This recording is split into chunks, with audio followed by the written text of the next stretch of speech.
Before we begin, let's take a few moments to worship the Supreme One, the infinitely compassionate One, the Sublime One, the Tathagata, by chanting Namaskara 3 times altogether and with me. Namo tassa bhagavato arahato samma sambuddhassa. Namo tassa bhagavato arahato samma sambuddhassa. Namo tassa bhagavato arahato samma sambuddhassa. Yesterday we had, I think, it was yesterday, wasn't it? Day before yesterday. Day before yesterday we had an amazing ceremony, the Vaspinkam, the invitation to rain retreat. And I think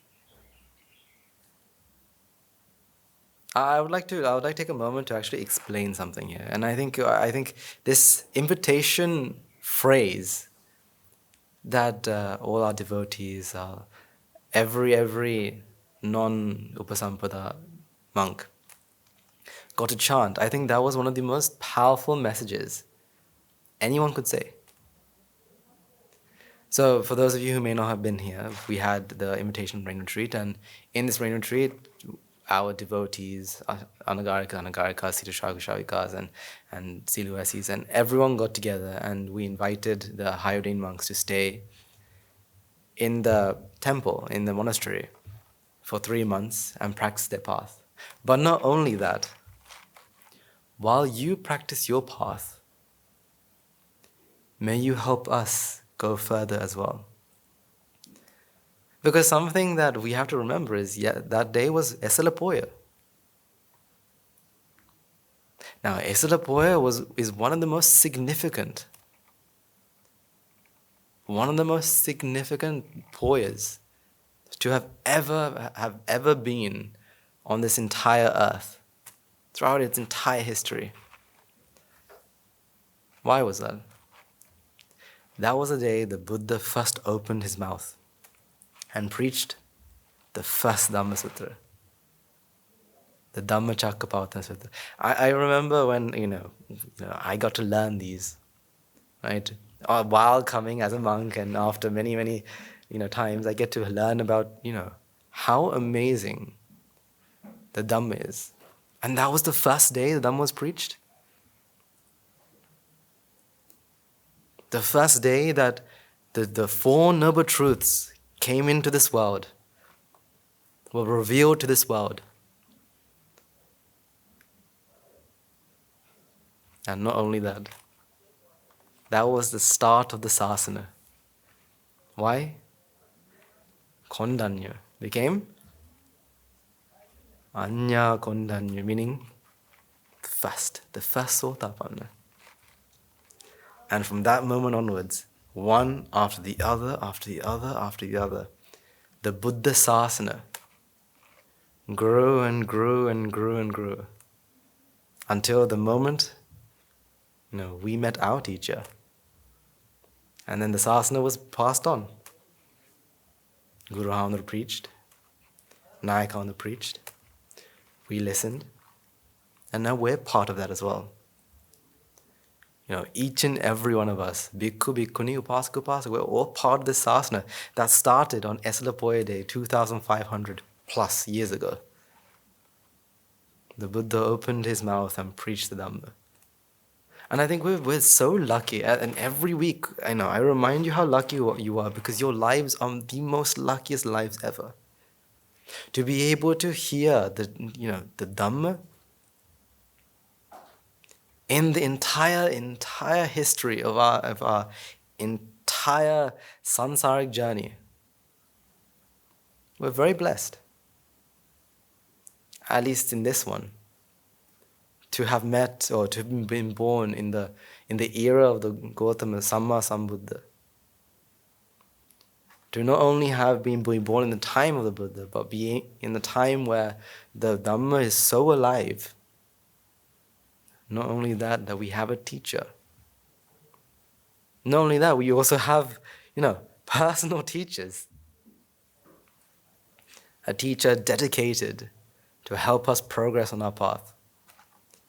So literally, when I was there, sitting down, hearing, all of you chant, in the 3 months period, stay in the monastery, reside in the monastery, contemplate, practice your path, and help us practice as well.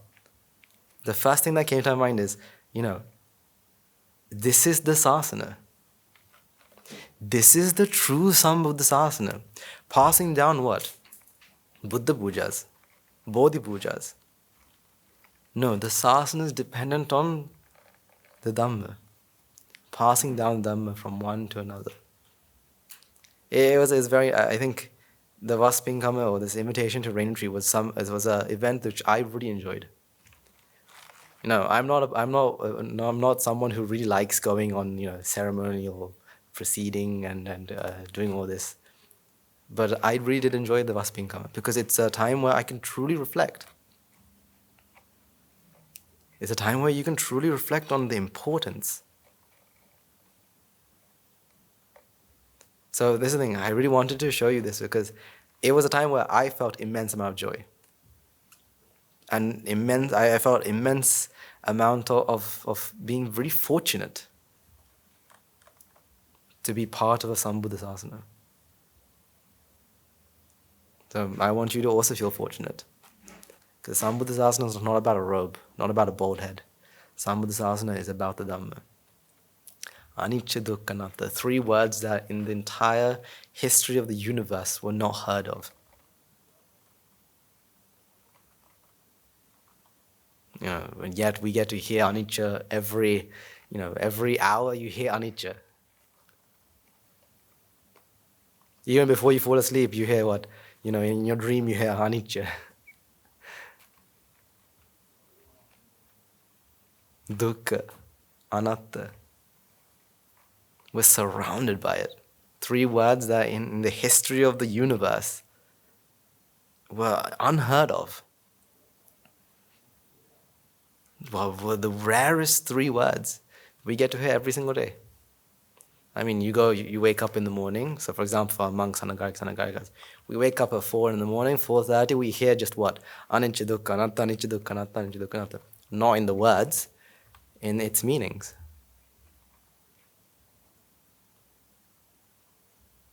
So we're extremely fortunate. I really want to enforce that into your heads. Because our love for the Sambuddhasana is what keeps us binds us together. And that's what brings us steps forwards towards Nibbána. Because Sambuddhasana means what? The path to Nibbána.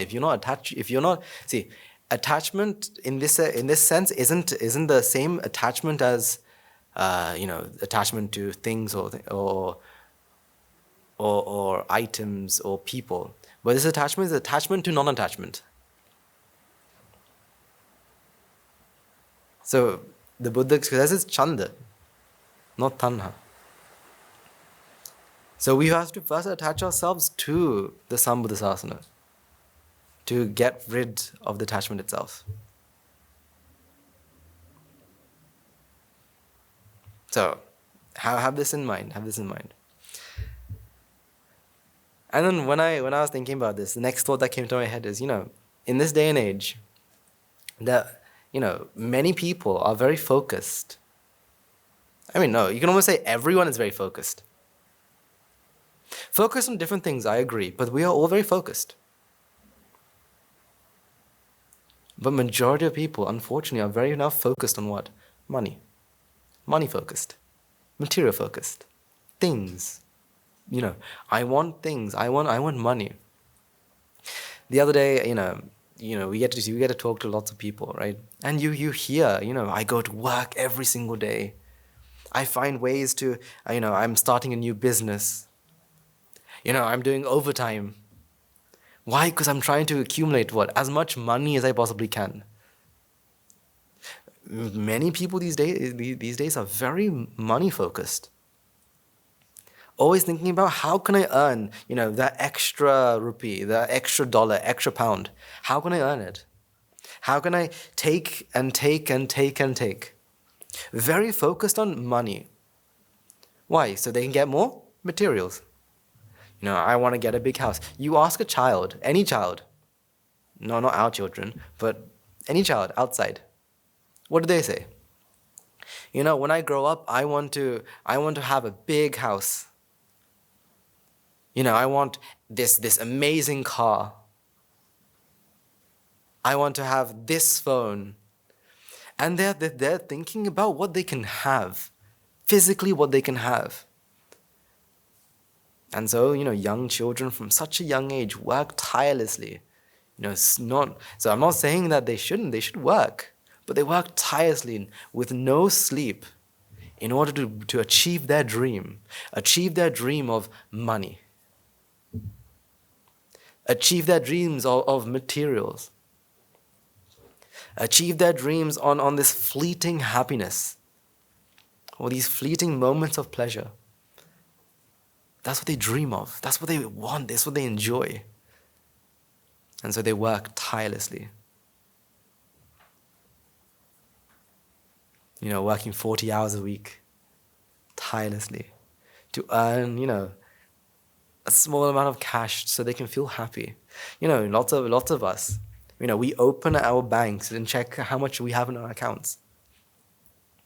Right? And according to the number, you feel a different amount of happiness.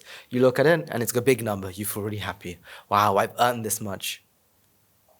You see a smaller number and you think, I have to earn, I have to save a bit more. I mean, how many people are actually very, focused on increasing the number of zeros at the end? How can I get the next zero? How can I get the next zero? But what we don't realize is, these are materials. These are things.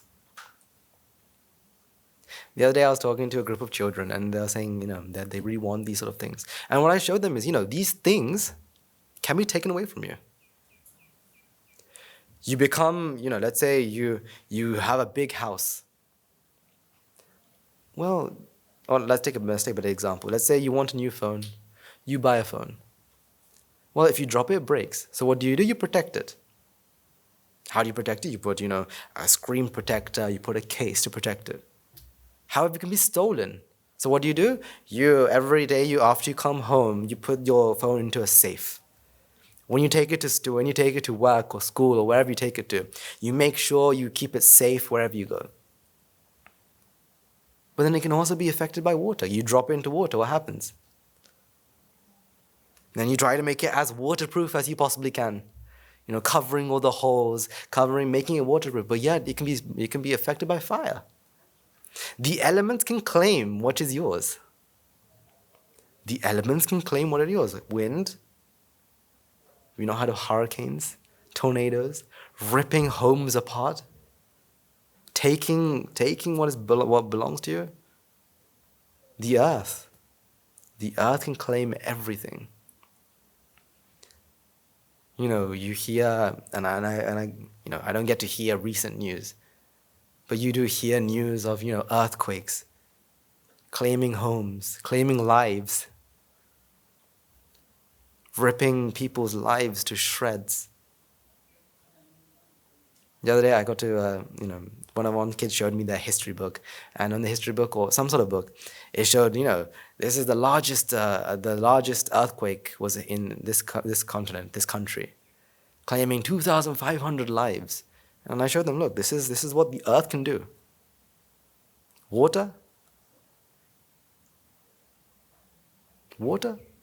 The thing that is essential for the sustenance of life, what can that do? Back in 2004, Sri Lanka had a massive tsunami. But forget massive tsunamis, even in a small amount of water, how much trouble can water do? You're writing something. You spill water, the ink splashes over. You have a certificate. You drop into water. Now what? It's ruined. Doesn't matter the amount of water. Any sort of water can ruin what belongs to you. Fire? No, fire. Fire is the lord of destruction. It claims, and no matter how hard you try, you cannot get it back. Fire is the god of destruction. Anything will be destroyed by fire. So the elements can take what is yours. So we're very focused on gaining something that can be taken away from us. That's why people don't keep money with them anymore. We put them where? In a bank, thinking that the bank is safe. Not knowing, because we want to make sure our things are safe, that we have what we want and it's safe. But even those are not safe. We have insurance in case something happens. We have all these things to protect what we love. But at the end of the day, it will be taken away from us. So most people work for things that can be taken away. That's why we're very money focused, we're very material focused, we're very focused on getting, becoming greater, becoming bigger, becoming the world's most best person. But at the end of the day, it's taken away from us. It can be taken away from us, and we're left with nothing. If you were to put yourself into the perspective of someone who's going to pass away, put yourself at the moment of someone who's going to pass away. I don't know. Have you ever had those near-death experiences? Where you do something and you almost die. Sometimes those sort of experiences are one of the most humbling experiences. Because you work so hard and then you have a near-death experience. I mean, in each and every one of our lives, we've been very close to death at one point or another. Whether it's by, electricity or by, almost falling. But sometimes when these things happen, you realize, well, I work so hard, I'm such a great person, I'm such a big person, but at the end of the day, it can all be taken away. So I remember, when I was schooling, I remember one day, I was late to school, right? Late to school, and I had a thing that I don't like being late. Either going to school or not going to school is okay. Being late is something I don't like. So literally, I woke up late or had breakfast late or something happened. I was late to school. So, I was wearing my uniform, right, getting out the door while still putting on my uniform. And I didn't look both ways and I crossed the road. I looked for sounds, I heard sound like it was empty, I crossed the road. I see in the distance a car coming at, a pretty normal speed, but for me it felt as though it's going really fast. I see the car and I don't know what happened, but I took a step back.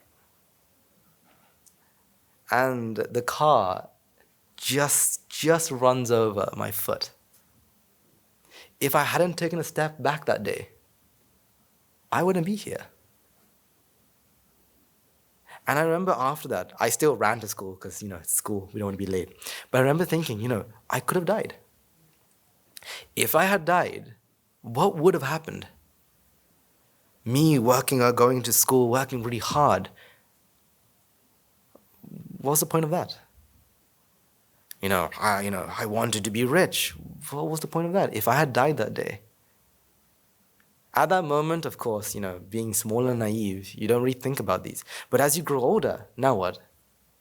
You start to think about how very, very, naive we've been. How very, how we work so hard for so small, so trivial things, and at the end of the day, it can be taken away. We've all been near death at one point or another. When that happens, you have to realize that my life could have been taken from me, and when it's taken, I can't get it back. Everything I own can disappear at a single moment. That's why being money focused is useless. Being material focused is useless. It's only for just 80 years, maximum, hopefully. Hopefully. 80 years. No, even if you think about it like this as well, if we live up to 80 years, think about how many years have already been wasted. 20, 30, 40 years. Only a fraction left. And yet people still work so hard for what? More material. So they can pass it down through their ancestors, pass it down to their child, for their grandchildren, for their future generations. Realizing that once they pass away, they have nothing. You're born with nothing and you pass away with nothing. Nothing. No, not a single cent, not a single dime, not a single pence, nothing. So what is the purpose of being money focused? What is the purpose of being material focused? And while again sitting at this ceremony, the next thing I thought is, instead of being money focused, all of you are what? Merit focused. That's completely different. Can fire take away your merits? Can water take away your merits? Can the elements touch your merits? It's like storing something in heaven, right? Now, no one could take that from you. No fire, no tornado, no earthquake can take that merit away from you. And yet, it's more precious than money itself. You see, some people, we don't really believe that how powerful merit can be. Lots of people think, if I work hard, I get money. I get money because I worked hard. We forget about the merit at play. If it wasn't for the merit, you couldn't have got what you have. But yet, if you look at it from the eyes of someone who doesn't see merits or doesn't understand merits, it seems very simple. I studied hard, wrote the test, and I passed. I passed because I studied hard. They don't see the individual small parts of it. The ability to be able to study, the ability to have what you have, books, resources, pens, pencils, the ability to not be distracted. It's very easy to distract children these days. All you have to do is turn on something, right? Or just, have a screen light up and they're distracted. Just make a screen light up and now they're distracted. So not being distracted, even in the middle of a test, you need merits to write that test. Because memory doesn't work the way we want it. Memory never worked the way we wanted. The environment doesn't work the way that we want. For example, we're all listening to the sermon, but let's say there's a massive construction site on the other side, and you hear just drilling. You hear, sounds of vans and cars and trucks moving left and right. Would you be able to focus? You won't be able to hear. So you being able to hear this clearly is what? Merits. I remember. I think it was one of my sister's friends. As they were writing their, if I remember correctly, their entrance exams to their next school, he had a wobbly tooth. And in the middle of the exam, the tooth fell out. Now, can he do the test the same way he practiced at home? Can he still write the test the same way? Unfortunately, he didn't pass. And he blamed it on his tooth. I blame it on his merits. Well, blame it on his demerits. Well, you can't even say that. You can blame it on his vipaka. Whether it's merits or demerits, we don't know. But we can blame it on his vipaka. So, we have no idea how powerful merits are. It's because of merits are we all put in this place. Because we have to remember, right? In this entire universe, everything is trying to disperse. Everything in this universe is trying to disperse. Come to a state of balance, right? Where, entropy is zero. Oh, entropy is high. Right, where everything is at zero energy. We're all, the entire universe is trying to go to that part. However, all of us together, massive, great energies being bunched together and continue to bunch, continue to be together, continue to collect more and more merits. It's like, it's like having a massive, creating one of the most dangerous explosives possible.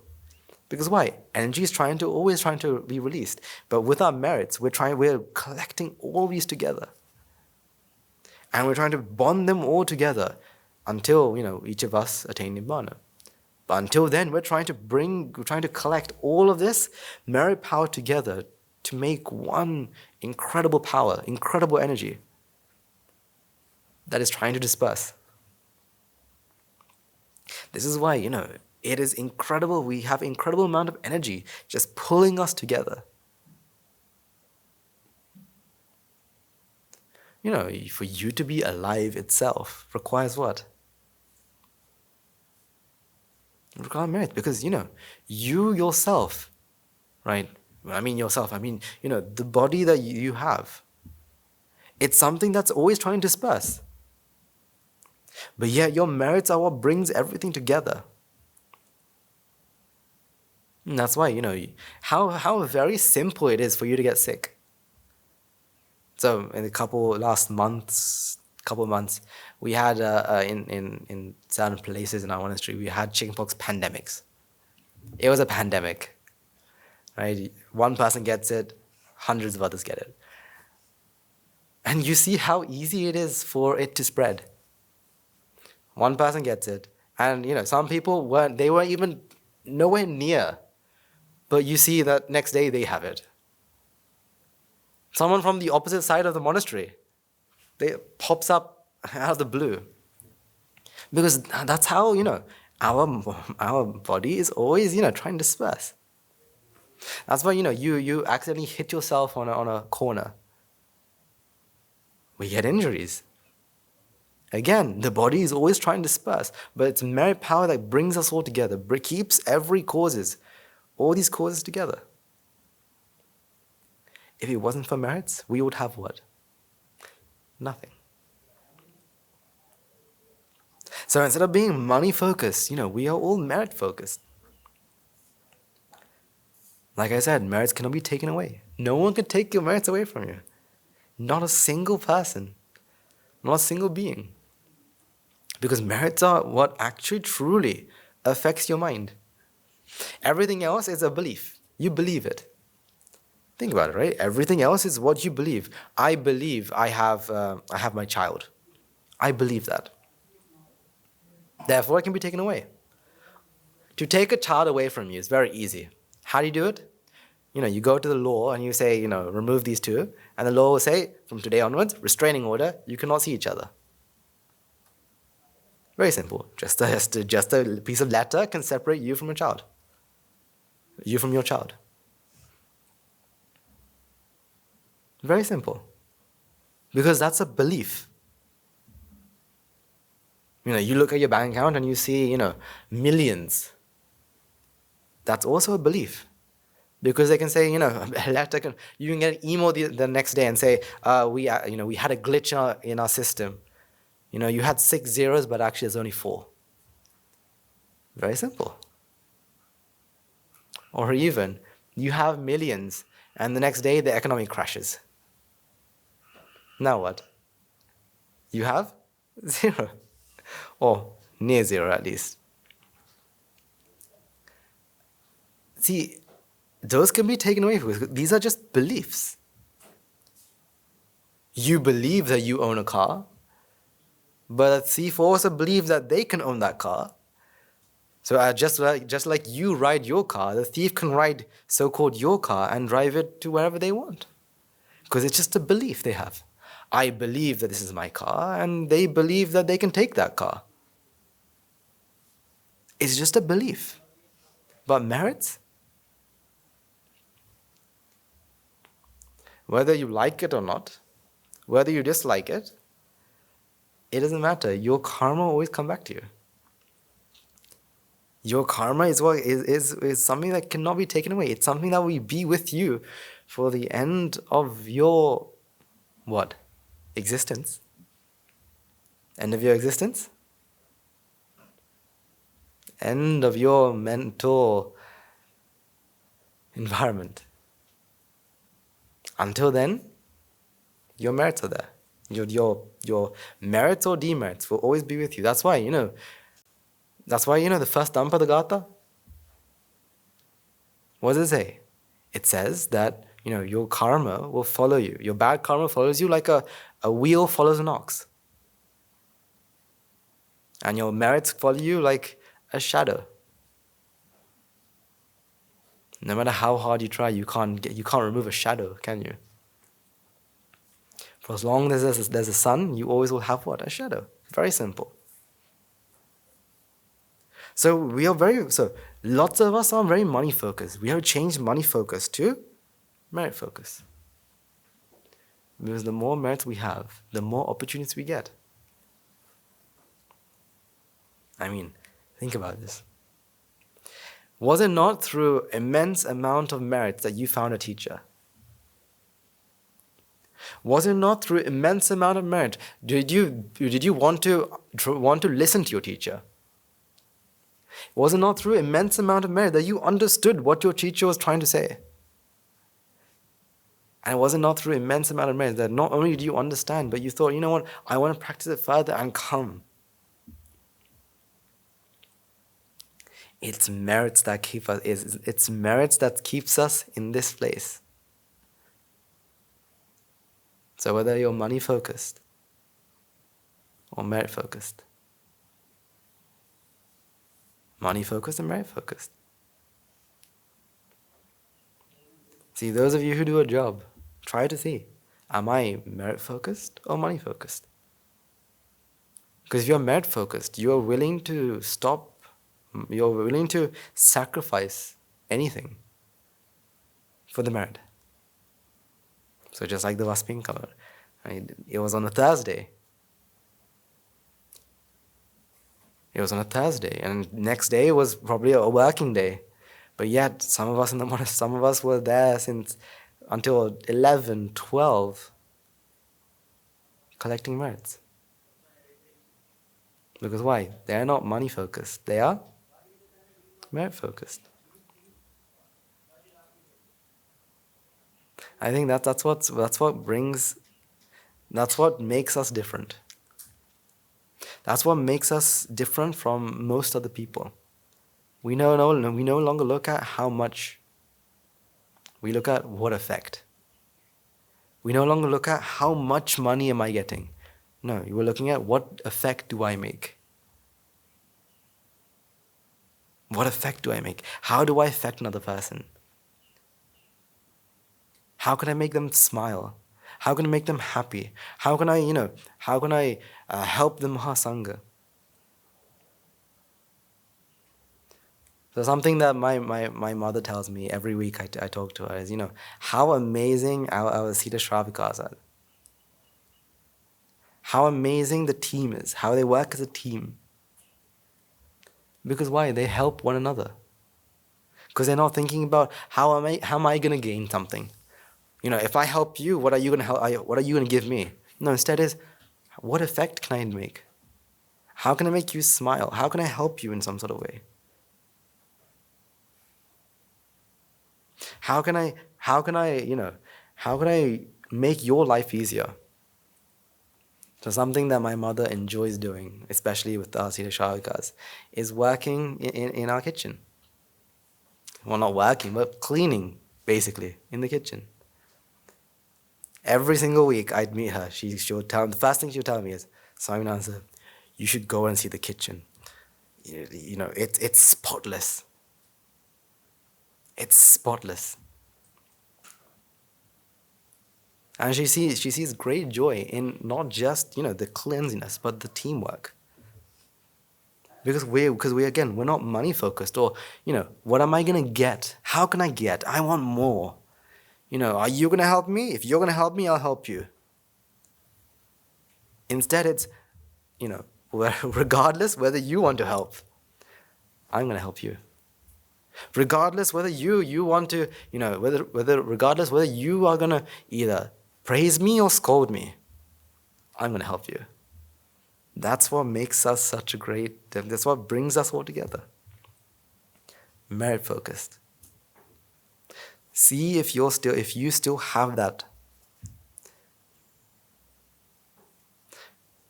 See if you still have the idea that, let's say there's a sermon. This sermon doesn't say there's a sermon by Guru Handru, right? For only an exclusive sermon for only 30 of our devotees. Let's say. And you get a chance.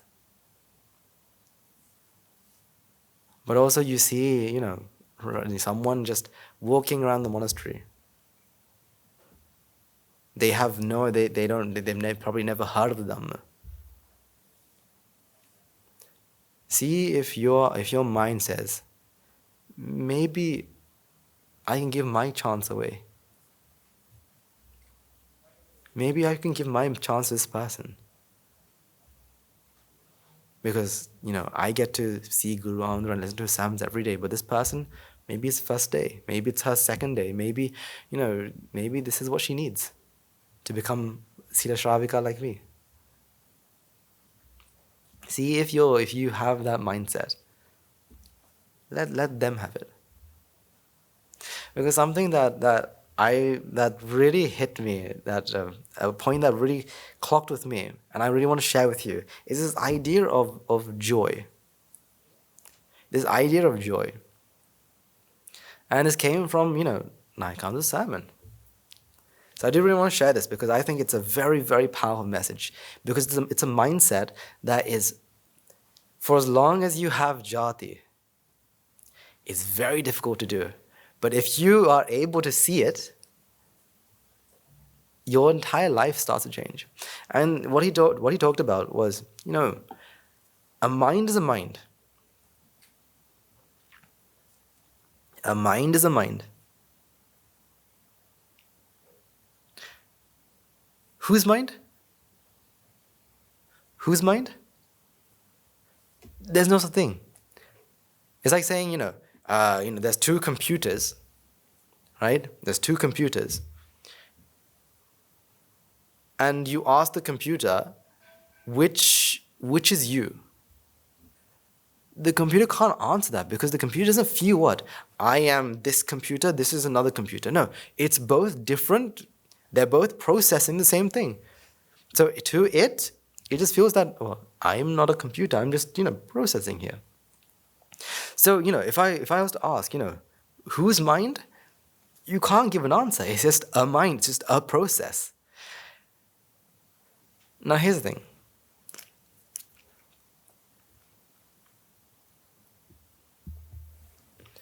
And this is something that he talked about, but I want to re-emphasize it. Right, this is when I have to draw. Okay, here we go.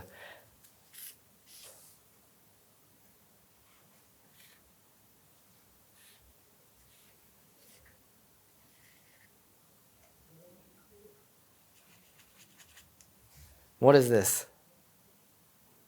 Wait, let's see if I can make this a bit better. Hold up.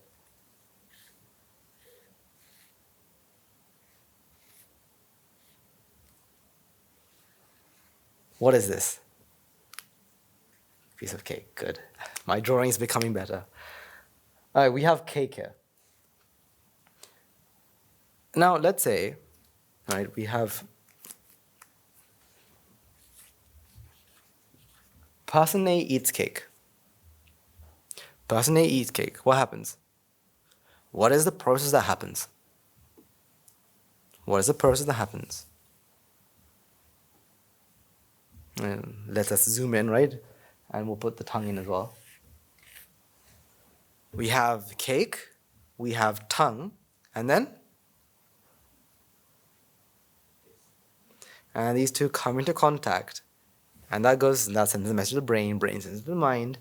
And the mind arises with the perception of taste. With the perception of taste. We all know that, right? You put chocolate on your tongue, you can taste chocolate. You put cake on your tongue, you can taste a taste. Perception, right? Now, let's say person A enjoys it. Says, very nice cake. I love cake.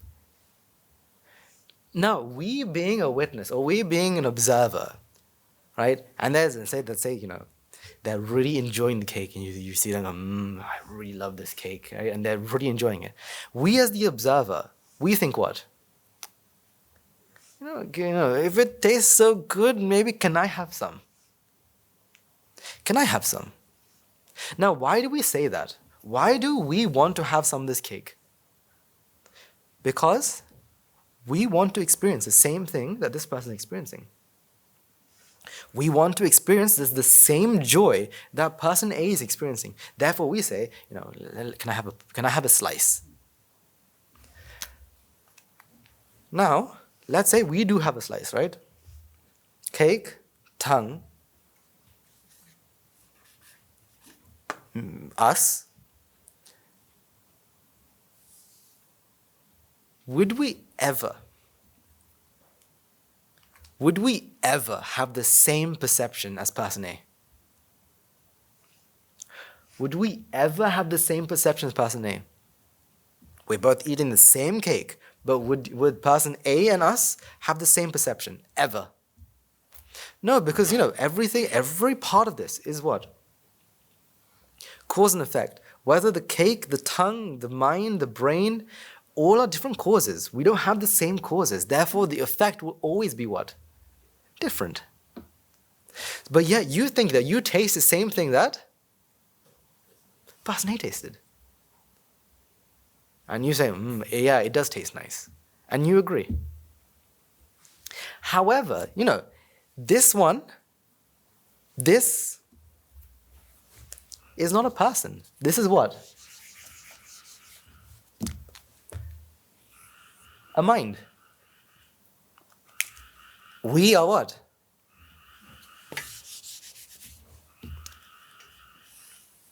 A mind. Now, whether you are, whether the mind is perceiving taste or whether the mind is perceiving sight, what is the difference in the minds? There is no difference. They're both just what? A mind. The mind arose, the mind passed away. The mind arose tasting, the mind arose seeing. So let's say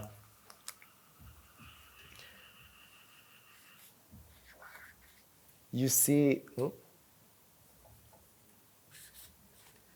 let's say you see person A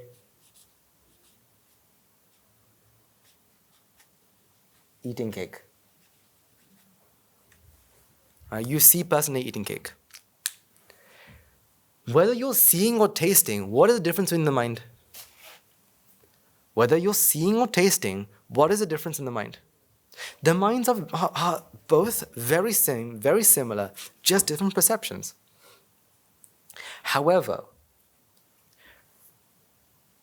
we can never, for as long as we feel to be a different person, for as long as we feel that I am separate, for as long as we feel what?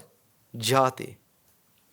We can never feel joy in this, that someone else is eating delicious cake. We can never feel joy because why? We always feel, I want to feel what? I want to feel pleasure. I must feel what? Happy. Therefore, I have to eat the cake. Or else you can feel, I don't have cake. I enjoy seeing person A eat cake. So either you fall into one or two categories. Either you feel all into, I want cake, or let A have cake. You feel, almost compassionate towards A, and you say, okay, A hasn't had cake in a while, so let him or her have cake. And now you feel compassion. Again, you are trying to feel joy in someone else. But in reality, both minds are exactly the same. There is no your mind and their mind. It's just minds. So why can't you feel happy for that mind? Technically, we should be able to, shouldn't we? That mind feels pleasure. Can't this mind accept that mind felt pleasure? So instead of you saying, oh, I want a bite, you say, great. Wow, you had cake, it tastes good for you. Because the mind arose, felt pleasure, passed away. Now what? Now you're left with what? Nothing. So why can't we be happy for someone else eating cake? Why can't we be happy for someone else who's eating cake? Because we feel what? I am different. I must also have what? Cake so I can be what? I can be happy. All of this because of what? Jati. All of this because of an illusion. The only difference is that you believe that you're a different person, that you feel that you're different. But for the mind, does the mind feel any different? Do these two minds feel any different? They don't. The only difference is, this mind, because of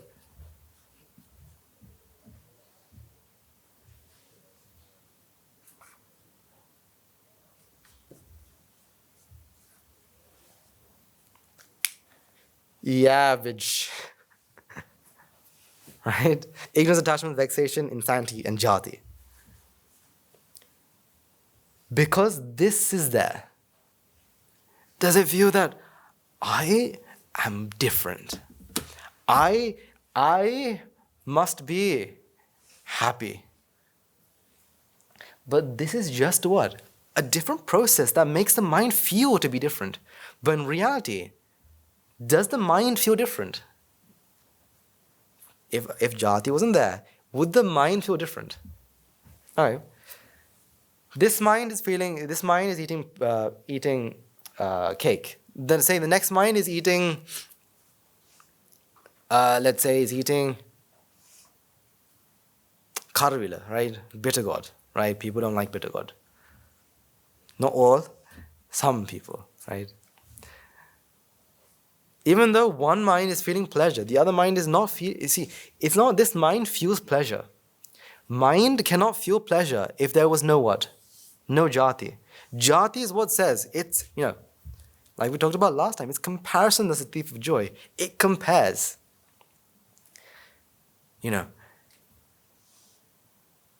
Taste, cake. Cake, good. Cake, like. Therefore, I am happy. Therefore, mind feels what? Pleasure. Karavila? Bitter gourd? Don't like. The only reason you don't like it is because you've made that comparison and you say, I like these sort of things, therefore I don't like this.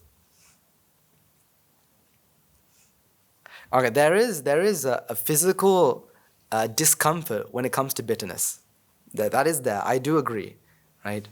But physical discomfort does not mean people don't like it. I do agree, anything that's bitter automatically, say for example, when you have something that's really bitter, it can induce the gag reflex. That's just how it is physically to protect our body from so-called poison and all these sort of things. The body will find a way, but that doesn't mean that we hate it. See, not all bitter stuff do we hate. You might not like bitter gourd, but you like coffee. Coffee is as bitter as if you add sugar, it's not, but it is still really bitter. That's why, children don't like coffee. Young children. Again, this mind and that mind. This mind and that mind. We can only do that by comparing. I like this mind, don't like that mind. Because you compare. You can only compare because you feel what? That this mind and that mind are different. Now come to this moment. Come to this Paccuppanna moment. Mind arose, mind passed away. Mind arose, mind passed away. Which one are you comparing to what? If you're living in this moment, in this Paccuppanna moment, what can you compare? Compare what with what? Taste. Sight. Taste. Sight. You can't compare. Comparing cannot happen because you are living at this moment. When the causes come together, the effect of perception arose. And then when the causes come together, the effect of perception arose.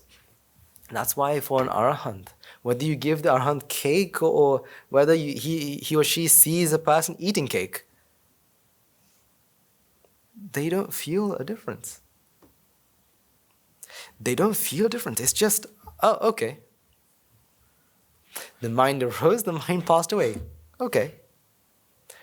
Let's say this Arahatan Vahanse is watching a person eat not cake, but eat ambrosia from the gods. Do you think the Arahant will be like, oh, can I have some, please? Like, please, can I have like a drop? You can have all of the rest, just give me a drop. No, because he or she they realize that the mind arose, perceives whatever they perceive, the mind passed away.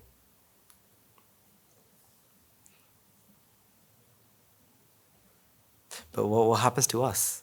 We compare. They are feeling joy, we are not feeling joy. They are feeling so much joy, they're eating ambrosia, right? Somehow they got a vial of ambrosia, and now they're eating and they're enjoying it, and now we are watching them eat it. Comparison. You compare and you say, oh, I want to be as happy. I want to be as happy. It's a very good opportunity to see this in real time. Let's say some of you get a chance to do something special. See if inside you feel this idea of, like, why can't it happen to me? For example, let's say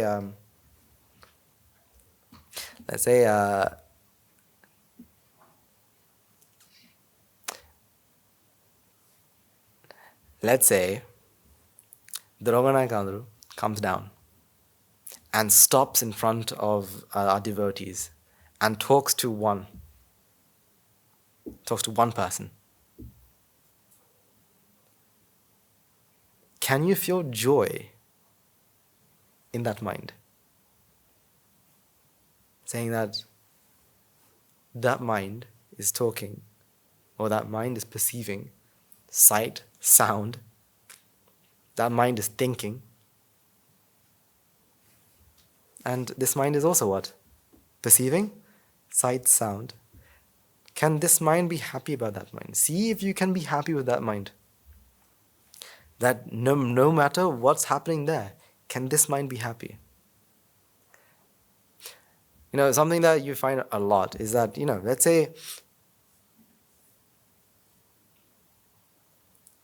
say in your team meaning if you're Srila Shravika, or Siluvasi, or whoever, or Anagarika.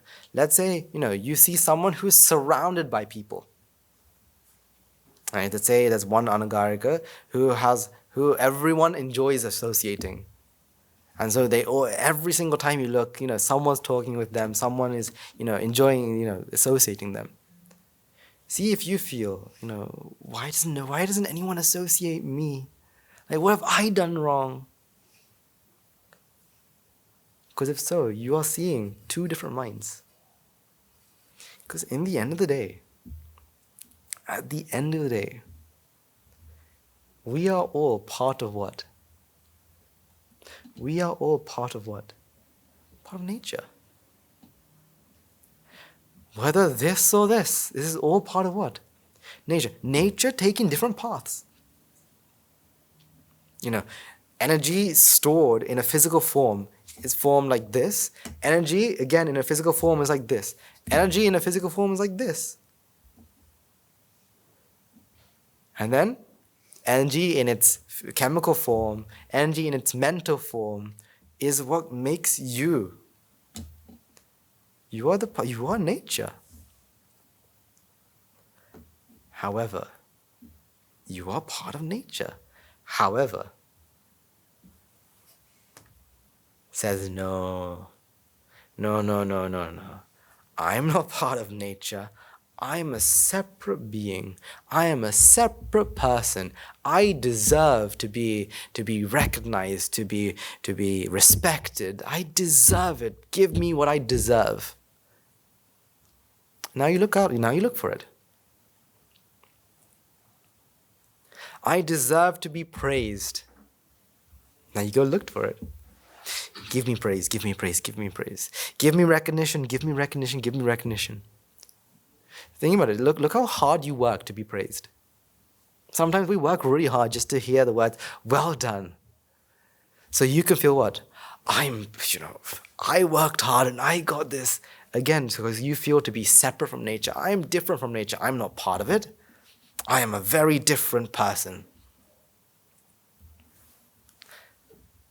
No, even do you sometimes see the joy that we get when you help another person? Say, for example, you know of a friend or of a family member, right, who doesn't listen to Dhamma and doesn't do any of this, and lives a very normal life, and then you go and tell them and you help them listen to the Dhamma. You gave them the Dhamma. Right, now they're slowly changing their lives. Now they're becoming more virtuous. They're doing more merits. And then, give it another couple months and you see them at the monastery. And then you feel what? Look what? I did. This person came because of me. You don't see that, nature has taken its path. You see that, this person is here because of me. I gave this person what? The Dhamma. I gave this person the Dhamma. I'm the one who helped this person. There was a time when she was in a really bad state of mind, and I, went to her and I told her, don't worry, see it, you're going after pleasure, but pleasure is this vexation. And I preached the Dhamma. I preached them the Dhamma, and now they're here. Look what I have done. Look what I have done. That's the thing. This shows us a completely different picture. Shows us that, look what I have done. I did all of this. I did this, I did that. It's because of me that you hear these stories. You hear lots of these stories. Some people do come up and say, it's because of me. This person came here. Because of me, that person came here. Look at what I have done, and you realize, yes, of course. You did something. Something had happened, but you've claimed it. Nature took its path. Now, this isn't to disencourage you and say, I don't do anything, so I might as well just sit back and relax. No, I want you to understand, when you do something, that it's nature. The ideas that you get. Actually, the idea of, I should help this other person. Understand that idea isn't yours. That's nature taking its path. That's an idea that, had arose in your mind according to the environment. Environment meaning you being close to the person, one, the person having enough merits for your interaction, 2, you having the idea of, helping the other person. 3, all 3 things came together. Now you go and talk to this person and you say, why don't you listen to this sermon? Or come with me on a Saturday and you'll hear, you'll get to give dana.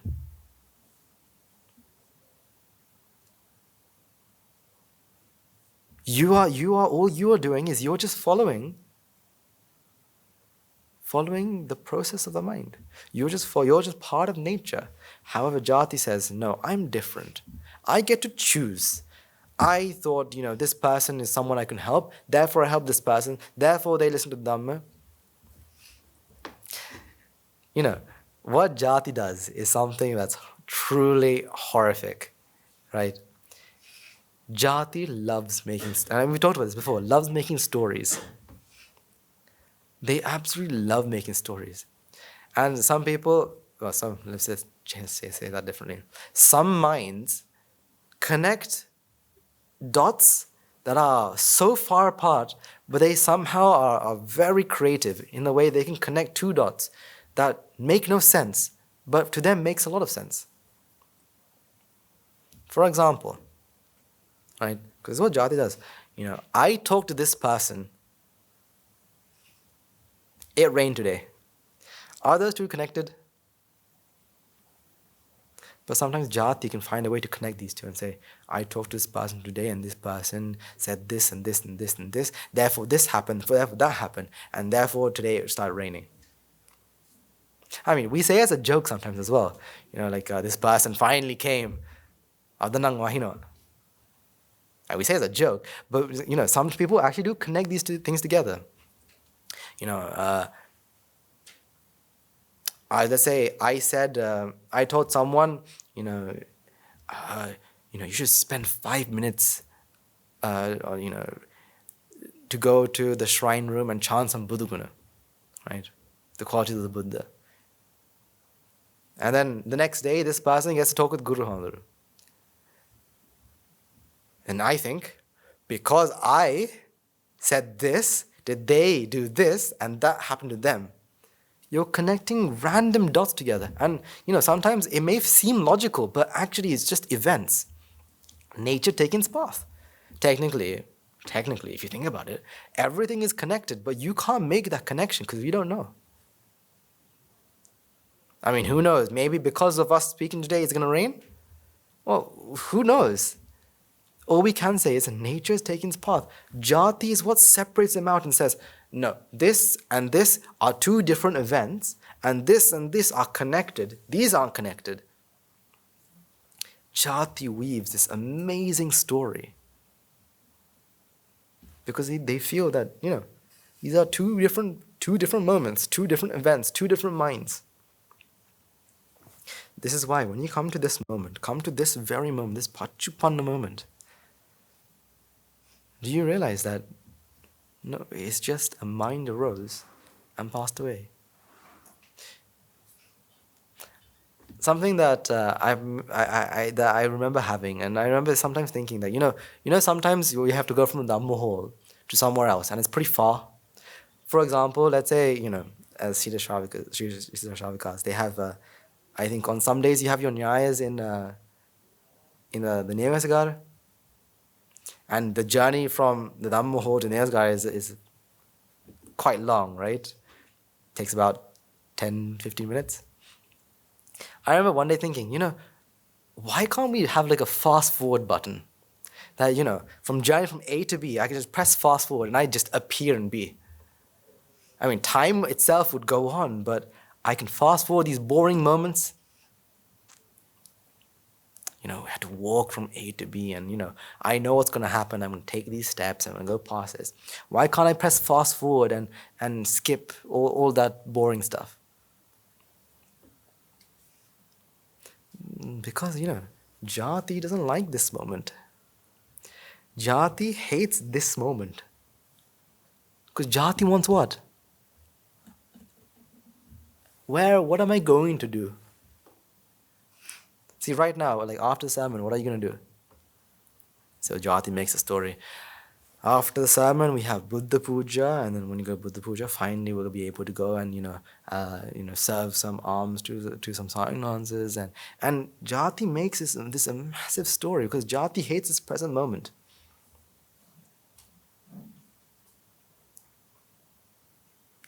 Sometimes when you say a story, right? If you've ever read a book, right? And I'm trying to remember the last time I read a book, and I remember something that I used to do, and I know it's a really bad habit, but usually you skim over the really boring parts, and then you start reading really intently or the really interesting parts, because this boring part we don't like, because the Jati always wants what? Wants to see what's next. That's why, when you hear a story, in your mind, the only thing that goes on in your mind is, what's going to happen next? You hang on to every word, hoping for what's going to happen next.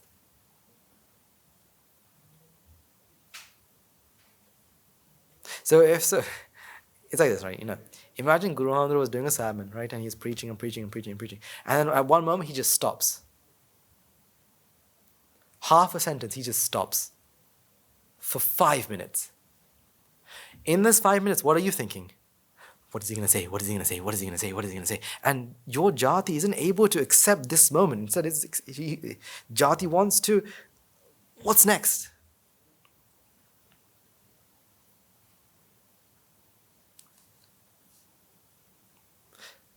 We're always looking for what's next.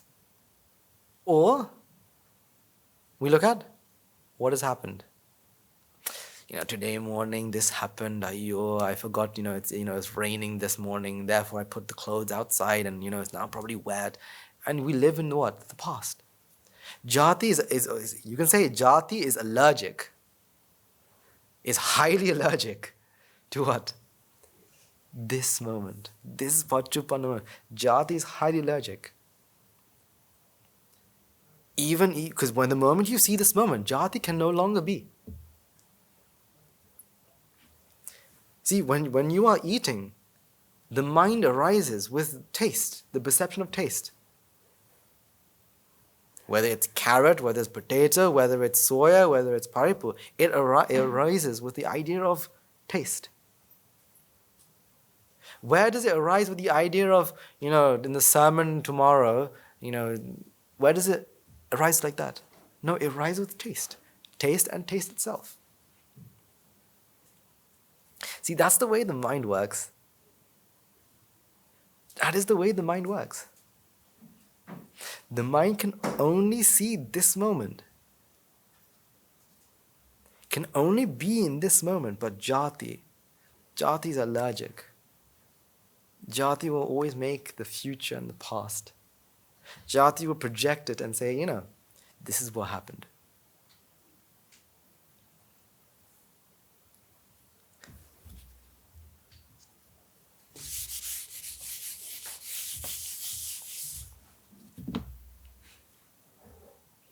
I mean, this is why, because of this projection, is it so easy to live in this world because of this projection. For example, I was told the other day that there are certain companies, delivery companies, or online ordering companies, where you can go and order things like Amazon and some and other things. Sometimes they have, they can deliver within the hour. They can deliver within the hour. Now, and how they do that is, once you put something into the shopping cart, already the company is now packing it and putting your name on it before you even check out. Because, even though we look to the future, what don't we want? We want to fast forward the boring moments. Because the mind always wants to live in the future or the past. So it fast forwards to the future. The future meaning the moment that you get something, the moment that something happens. So literally they say that some companies can deliver within the hour, within a couple of hours. Because what they do is, the moment you order something, you put it into a shopping cart, already they're packing it in in a warehouse somewhere outside, packing it and labeling it, ready to ship off. The moment you press checkout, they're ready to ship it off because you live in the future. You want it with you right now. We live so far into the future, always looking at what's going to happen next. Always living with this idea, next. Or you live in the past. Think about this, right? When you have a discussion, when you're talking with a good friend, think about what sort of things you talk about. They say, between the ages of, I think, 16 to around 30, this is your so-called golden years. Because while you go forward, these are the years that you always go back to. I remember when I was 30 or 25, I did this, because this is the time where you feel the greatest, you feel the best, between around 16 to, I think it's like 18 to around 30. This is your golden age, and therefore, almost in every conversation, something in this age range will come up. You hear this a lot with parents, and they'll be like, Buddha, when I was your age, this is what I did. When I was your age, this is how I went to school. Because they live in the past. They reminisce these past moments, thinking about past joys that they used to have. This is why we revisit the same place. You've been to the zoo, right? You've been to the zoo? How many times? Just once. Once is enough. Once I saw the apes, and I saw the giraffe, I saw the orangutans, and that's enough for me. I never need to go again. Is that what happened? See, the moment I say the zoo, what comes to your head? The last time I went to the zoo, I saw this baboon, and this baboon was like hanging on the tree, and already you're reminiscing the past. You're living in the past. I do not remember how tall the giraffe was. Now you're thinking, the giraffe, yeah, it was so tall. I remember, it's what color is a giraffe's tongue? Let's see if your memories are good. What color is a giraffe's tongue? Now you're thinking, giraffe. I think it was a pretty dark color, wasn't it? Was it black? Was it purple? No, you're not just using your memory. Using your memory is fine. Now you're actually living in that memory, living in that moment. Because not only are you trying to look at the giraffe tongue, but you just now remember, how the giraffe wraps its tongue around the leaves to eat it. You're now using and living in the past. So that's why we revisit the place. You go to the zoo not once, but twice. And then you make the excuse, your cousins came over, hasn't been to the zoo in years. Let's go to the zoo. And you're not doing it just for the cousin, you're doing it for yourself as well, to relive those past moments. This is why we have photo albums. We have photo albums of what? Of the peaks of our lives. This is my wedding photo album. This is the album of my first child. And you have, every single moment. Why? Because you want to relive it. That's the purpose of a photo. The purpose of a photo is so you can live in the past. So you can say, I remember when this happened. This is why, it's like a normal thing that, you go to, say, a relative's house. Like one of the first things they do is they start opening their albums.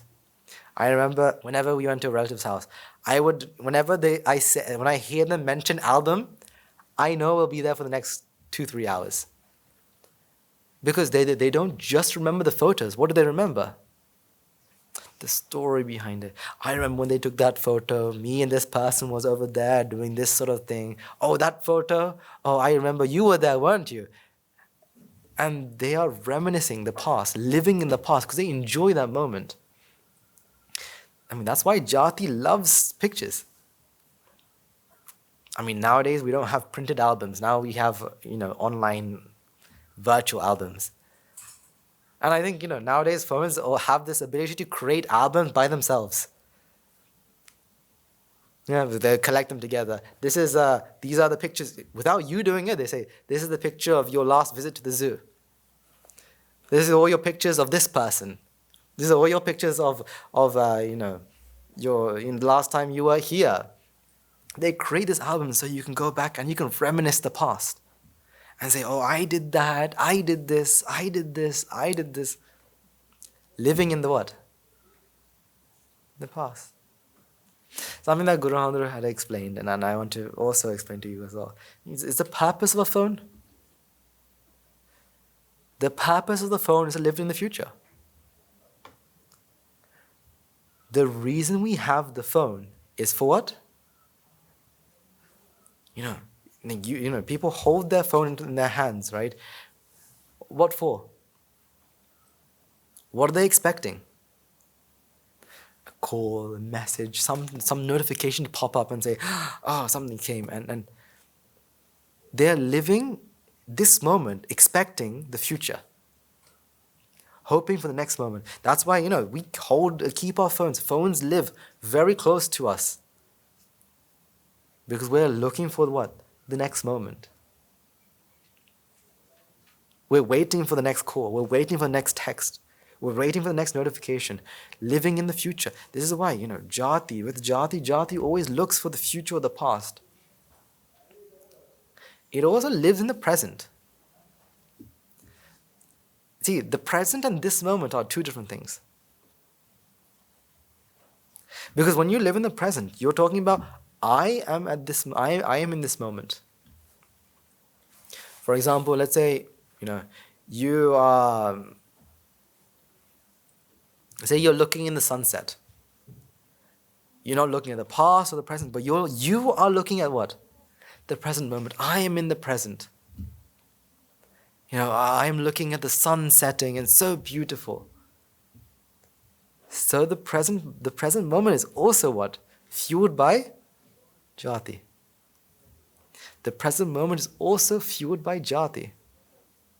It's Jati that fuels it. It's Jati that fuels that, I am in this moment. That's why if you come to this very moment, this Pachupanna moment, Jati is allergic. Jati can no longer be there because where am I? When tongue and cake comes into contact, where am I? I am nowhere. I don't exist. When sight and object come into contact, where am I? But when ignorance and attachment comes into play, ignorance and attachment, vexation, insanity, Jati, now what? Oh, I am looking at these beautiful flowers. I mean, everywhere you look, everything that you hear is happening at what moment? At this moment. Everything that you feel is happening at this moment. Just take a moment, whenever you can, just take a moment to actually realize what's actually happening around you. Next time, while you're walking on a path, going from A to B, when you're eating, like especially today, when you're eating, try to realize what is actually happening. Food comes in contact with tongue. Taste, the perception of taste arises. At what moment? The moment you swallow it, what happens to taste? So what is taste? Pachupanna. It happens at this moment, at that moment. Let's say, you're seeing Guru Handru come onto the stage. The sight of Guru Handru is happening at what moment? At this moment. He's not walking in the past. He's not walking in the future. He's walking at this moment. So you're perceiving this moment. So you take every moment to see what? Pachupanna. This moment. That the causes come together at this moment for the effect to manifest. At what moment? This moment. The moment you come out of that awareness, you now see Guru Hamdru walking from the library all the way to Dhamma Hall, and now you think that he's going to now walk to the Buddha statue to worship and then go to the stage. Once you lose focus, that's what you're thinking now. And now he's going to give a sermon, and in the sermon, the first thing he's going to say is what? And he's going to end with what?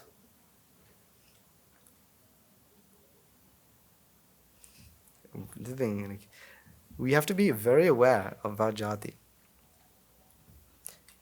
Being aware of jati and using its allergies against it. Using its allergies against it. See, the opposite of the money focus is what? The merit focus. Because money focus is thinking about themselves, merit focus is thinking about other people. The opposite of jati is what? This moment. In other words, it's anicca dukkha anatta. That's the opposite. So when you have venom, you have anti-venom. When you have jati, anti-jati is what? Anicca dukkha anatta. The thing, we have to practice this. We have to put this into every moment in our lives. At every moment.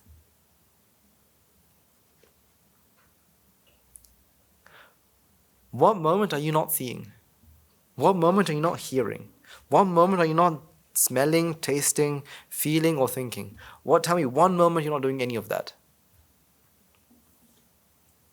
Tell me one moment you're not doing any of that. There's only one moment, but you're still thinking, but you can't really consciously think. That's when you're asleep. But the other hours of the day, so if you sleep 6 hours, the other 18 hours, you're doing either one of these things. Just take a moment and come to this moment. See it as this moment. So like, for example, on the Vas ceremony, right? We're walking from the water tank all the way to the Dhamma Hall. And something that I really liked was, there was these, what do you call them? I don't know, what do you call them? The flame thingy? The pandam, but what's the English word for it? It was like torches. Yeah, torch. I think that's the best word for it. These torches. And as you're walking, every time you come close to it, you can feel what? The heat. You walk past it, you can no longer feel it. You walk closer to the next one, you now feel what? Heat. Because that's all what? Happening in which moment? You see, everything that monastery does it for a reason. The pandams weren't there for decoration purposes only. When you're walking down, every time you go near one of these torches, you can feel the heat. You walk past it, you can no longer feel it. Why? Because it happens at what moment? Pachupanna moment. Next one comes up. You feel the heat. Goes by. Now what? Pachupanna. Through the entire journey, every time, you feel the heat and you don't feel the heat, you should remember what? It's Pachupanna. It's happening at this moment. And in every torch stand, there was an incense stick. So you could smell and then not smell. Or the smell intensity reduces. And then high intensity, low intensity. High intensity, low intensity. Because that intensity can only be perceived at which moment? This moment. Every single moment, you can see it like this. It's always cause and effect. When the causes are there, does the effect manifest? Only when the flame is nearby do you feel the heat. When there's a flame, 100 kilometers away, can you feel that heat? No, because the causes have not aligned. When the causes come together, do you feel the heat?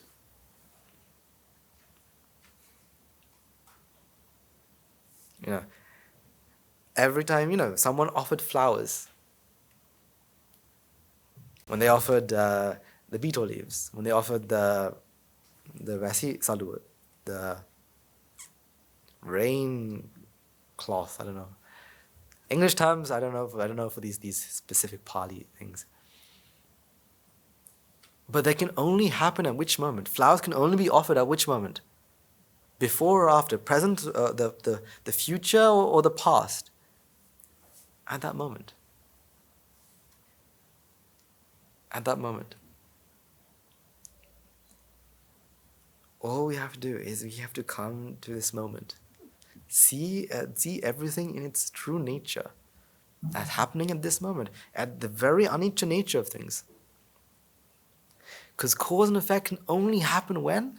At this moment. Why do we always try to look for a future moment, the next moment, when it only happens at this moment?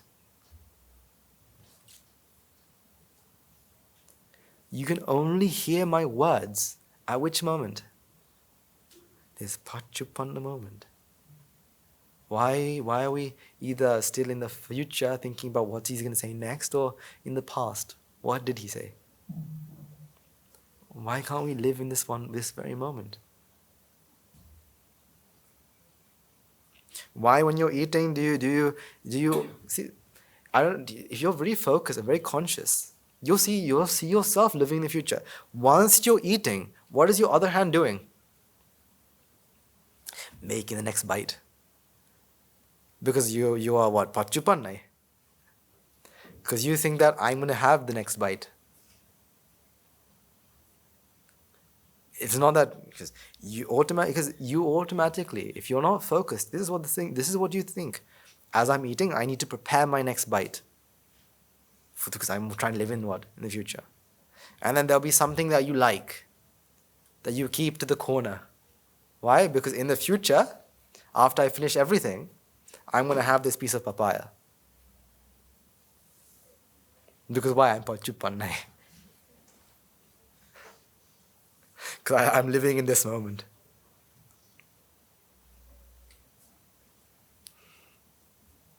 I mean, think about it. Your mind is always trying to find ways to come to the future, to live in the future.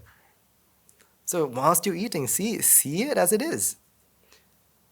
Something that I remember my teachers always telling me, something that they've told me in the past is, so for example, we get served in an alms bowl, right? And, sometimes, it's all chaotic. Sometimes you have, on top of the paripu, you have the papaya, right? Or, sometimes, so for example, on some days we have curd. Sometimes the curd goes on top of the mellum. Now, some of you will be like, mellum and curd, that's not a good combination. And so what do you think? Firstly, mellum and curd, they don't go together, so I have to eat them separately, right? And then you have the curd first, because you don't want the curd to mix with the mellum, because you don't like that. And now before you even eat, before you even started eating, you've already done what? Started eating. You're eating with your mind. You're thinking, I'm gonna have this first, and then today the soya looks really good. Therefore, I have to protect the soya so I can have some in each bite. I mean, this is what a mind with ignorance will do these things because they don't live in this present moment. It thinks about the future. I can only serve once. I mean, that's a very good thing, isn't it? That you can only get served once. Imagine you get to serve twice or three times. Today the paripu was really good. I'm gonna have more paripu. Or today the mellum was a bit too sour. I don't like it, so I'm not gonna serve mellum second time. But you only get it once. So look how beneficial that is. Now you can't choose. I'm gonna have more of this, less of this. But what you can do is ration it. And you can say, I'm gonna ration the paripu so it can last me my entire meal. But again, you're doing that because of what? You're living in which moment? Which moment? Pachupanna. No, you're living in the future. How am I gonna protect this for my entire meal? So while you eat, Try to become Pachupannai. Try to see things as this moment. This is the thing. This is the beauty of the Sambuddha Sasana. This is why we have these dhutangas. For a monk, we have these dhutangas which we can voluntarily do, and they are there to make the environment of contemplation happen. So there's a dhutanga that says, while you are eating, while there's rice in your mouth, I will not mix. To the extreme, there's that, if a rice falls from my mouth into my alms bowl, I will no longer have, that's the extreme end. But you don't need to go to think that level, but at least, while I'm eating, I'm not going to prepare my next bite. Because, I'm trying to live in this moment. And, for example, our monks, we have everything in a plate, in one alms bowl, right? That's also one of these. Now, we don't do it as a dhutanga, but, these things are there. The great Arahant Kashyapa Maharatan Wahanse did these and continue to do these for, these are things that are against what? That are things that are against your comfort zones. For example, there's a dhutanga of only wearing robes made from cloths that covered corpses or cloths they used at childbirth. The reason they do that is the thing is, they used to do this sort of thing so they can have something to contemplate on. So every time they wear their robes, they're wearing what? They say what? Patisankha yoniso. Chivaram parisevame. I'm wearing this for this reason only. Because this came from what? The cloth of corpses and it's all to help one to have the environment to contemplate. To help them contemplate. That's all it is. That's why it's so important to have a teacher. And to be able to, not just have a teacher, but to be able to listen and follow the teacher's words to the letter. It requires a lot of, not just merits, but a lot of determination. To say, teacher, I will do whatever you tell me to do. Regardless. If you say, from today onwards, don't go to the Valley Mono, I won't go to them. If you say go to the Valley Mono every day, I'll go to them every day. To get to that point is very difficult.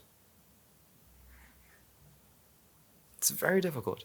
Because automatically you feel what? I am here, I can't do that. I must be doing this, I have to be doing this. So if your teacher says, from today onwards, do this. Jati automatically pops up and says, well, I can't do that. I am someone, I am this, I am that, and gives excuses. So to be able to completely submit and say, okay.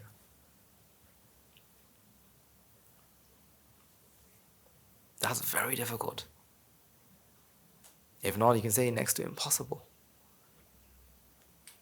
You have to be someone who's able to put their jati down, their ego down.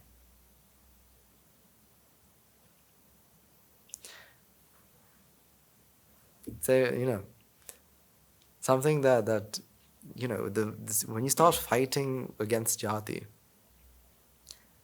you will win. You will win. The moment you start fighting against jati, you will win. But it takes a lot of time, a lot of effort. Time we'll put aside, but it takes a lot of effort. Next time, let's say something that we have in every dakine, right? We have, when we go in dakine, we have cameras, right? Sometimes I have joy of just watching the screen, because you can see how people change. The moment they see themselves on a screen, they change their behavior. Because why? They think that the camera's on me. The camera's on me. I have to be very professional. But little children, what do they see? They see the camera. They go, "Where's the camera? Where's the camera?" Where's the camera? And they wave. And it's very funny because you can see how different people change their behavior when the camera's on them, or when they think that other people are watching them. But who are you to be watched? Who do you think you are to be that you think that everyone is watching you? You are who? You are just a feeling. When you're walking down in a line with the Buddha Puja, everyone's probably watching me. I mean, it's a feeling that anyone can have, I agree. But in reality, who's watching you? Who are you to be watched? No, you believe that other people are watching me because that's jati. And you're holding it, and so you have to. So when you believe other people are watching you, you have to hold it a bit higher, right? And you have to walk in a very straight line. I mean, anyway, you should be holding it high and walking in a straight line, but not because other people are watching you, because of your devotion or your because it's neat or tidy or whatever. But if you do it because you think you're being watched, who are you to be watched? You are what? Jati, or just a feeling. See, the moment you do this, right, and you start practicing this, especially in Dakiniya days. I think Dakiniya days, when you're going and offering the Buddha Puja in line, and you think that other people are watching you, try to contemplate. Because what will happen is, at the beginning, it will be very, very difficult. Why? Because ego goes up, you contemplate, ego goes down. Unfortunately, ego goes back up again, you contemplate, ego goes down. And every step you take, you have this fluctuation of ego, reduce, ego, reduce, ego, reduce. And it's a continuous fight. It's a continuous fight. Every time you feel it, you have to put yourself and say, okay, why do I feel this? And then ego goes back down again. The next moment you forget and you're no longer aware, and ego goes back up. People are watching me. Who am I to be watched? People are watching me. Who am I to be watched? It's a constant fight, constant battle. A battle against yourself. It's a constant battle against yourself. Take every moment. And this is why, this is why ceremonies in the monastery are one of the best times to contemplate. Whether you are a monk, a nagarika, Sita Shaka, Sila Huesi, devotee, or just a random stranger, it is the best time. Because you're told what to do, right? You've been told that this is what you have to do. So anyway, you're doing something, and you now have the chance to contemplate. You now have a chance to contemplate. You are now walking in line, offering flowers. Take a moment to contemplate. You've been told what to do anyway, so you don't need to think extra. So do as you're told and offer the flowers. But inside, there should be a war going on. This is the thing. I think this is why this is why I really loved Thursday's event, because it's a time where I got to contemplate a lot.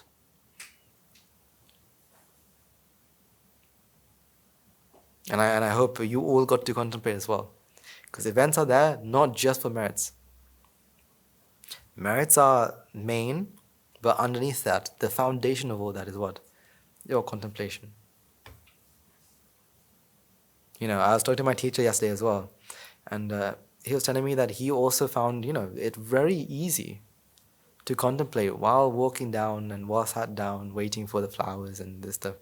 Because you're told what to do, and now all you have to do is just think. Just think. Use that moment to think. understand that you are part of nature. Your body and mind are nature, and it's nature taking its path there. So if I was to ever think that I'm preaching to you, that's jati. In reality, this is nature at play. This sermon is not my sermon. This sermon is part of nature. These words are not my words. These words are part of nature. This is nature taking its path.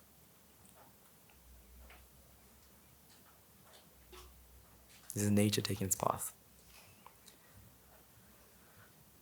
So, practice. Understand and practice. The more you practice, the further you go. But I can guarantee this moment you start practicing, you will succeed. You will succeed. I can guarantee it. The moment you start practicing, you will succeed. But all you have to do is start practicing and try to be aware. Put yourself into as many situations as you possibly can to contemplate. Okay. Because we're now in the rain retreat season, not season, but rain retreat time, we have multiple incomers. Of course, you all know this, but those of you who are online may not. Where we do an evening Buddha Puja and also a sermon, if I'm right? No sermon? Small sermon, small anusasana, right? And a small sermon on Wednesdays, Fridays, and Sundays.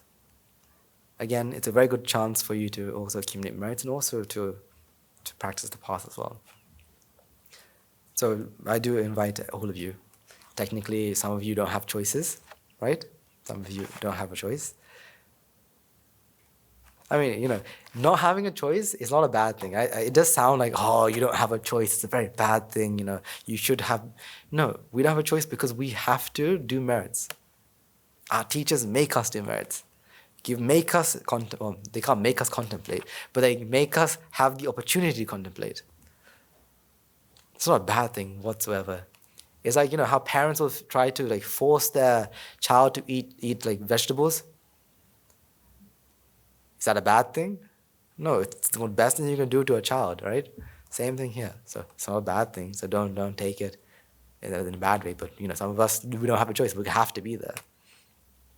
But take it as an opportunity. Even though you may not have a choice, take it as an opportunity, because it is an opportunity of a lifetime. Opportunity of a sansaric lifetime. You don't get as much chances like that. But remember your promise that you made, right, at the Vaspin comment, don't forget that. What did you ask? You said, Simon answered, stay here for 3 months. We're not going anywhere anyway, but stay here for 3 months, practice your path, and help us to practice as well. So, on our end, we'll do the maximum you possibly can. But the ball's in your court. Let's see if you can keep your promise as well. All right, let's take a few moments to transfer merits and conclude today's session. Let's take a moment to transfer the merits we've acquired by making offerings to the infinite virtues of the Noble Triple Gem, chanting Piris, listening Dharma, and engaging in various meritorious deeds today. So first and foremost, let's remind ourselves how incredibly fortunate we are to be in receipt of Lord Buddha's teachings. And with immense gratitude, let's transfer the merits to the Bhikshu, Bhikshunis, Upasakas, Upasikas, who since time immemorial have protected and preserved the sublime teaching of the Buddha and passed it down to the generation of the noble lineage in the form of the Tripitaka, which is thankfully available to us today to study, to understand, to comprehend Dhamma. There's also taking one transfer merits to all the members of the Mahasangha present throughout the world, including all chief pillars of chapters, who have dedicated their lives to no path and committed themselves to bettering to all sentient beings. Let us not forget among them will be the monks and nuns residing in local temples and nunneries, who have always been by your side, through thick and thin, come rain or shine. Let's also take a moment to transfer merits to Guru Sannanse, as well as other monks resident at the monastery, as well as Anagarikas attached to the monastery. Let's take a moment to transfer merits and express our gratitude to those who made great efforts to disseminate the teaching of the Buddha, be that by transliterating sermons, sharing them out with others, inviting others to join them. May through the power of the merits, if anything have been born in the world planes, may they redeem themselves and be born in the blissful plane. may by the power of the merits, may they abstain from unmeritorious deeds, fulfill the meritorious deeds, fulfill the noble eightfold path, and attain the supreme bliss of Nibbána. Sadhu, sadhu, sadhu. Let's take a moment to transfer merits to our devotees, friends of the monastery, who for sake of merits continue to sustain the Mahasangha. This includes every one of you who have contributed to the construction of the monastery, to those of you who provide the Mahasangha with shelter, alms, rules, medicines, as well as those who pass on their know-hows and their well wishes. May the power of the merits, may they abstain from unmeritorious deeds, fulfill the meritorious deeds, fulfill the noble eightfold path, and attain the supreme bliss of Nibbána. Sadhu, sadhu, sadhu. Let's take a moment to transfer our merits to our mothers, fathers, husbands and wives, brothers, sisters, sons, daughters, grandparents, uncles, aunts, cousins, nephews and nieces, our elders, friends and acquaintances, employees, employees, to all those who helped us, supported us, assisted us in any shape or form.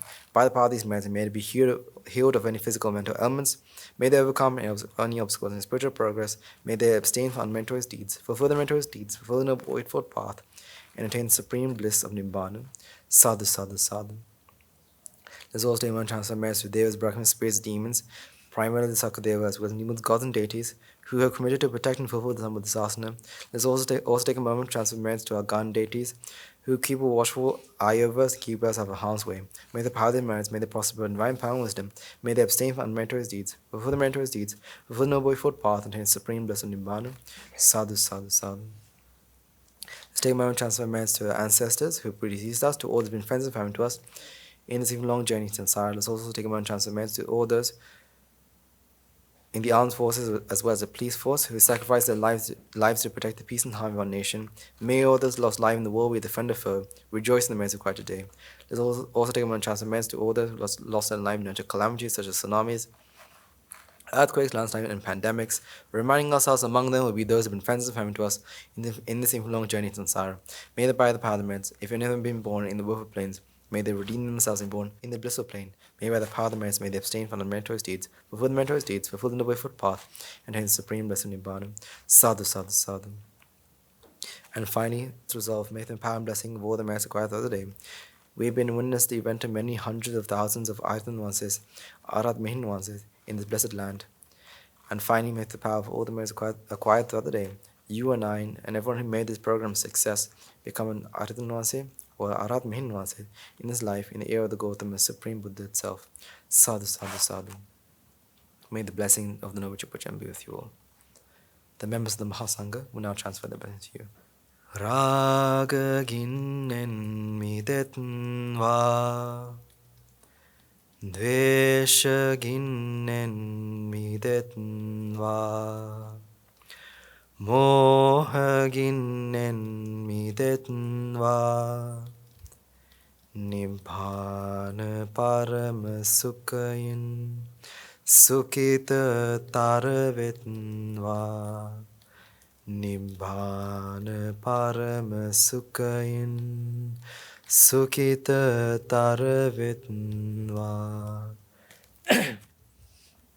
Mamada siyalu loka, siyalu satvayo. Nibbāna parama sukhayin, sukhita taravetva. Nibbāna parama sukhayin, sukhita taravetva. Nibbāna parama sukhayin, sukhita taravetva. Raga gini niveva, dvesha gini niveva, moha gini niveva, nivan sapa labeva, nivan sapa labeva. Nivan sapa labeva. Tunrange, Susyananta Mahaguna Belin, See Lokus Satyam, Nibbāna from Sukhin, Sukhitarata.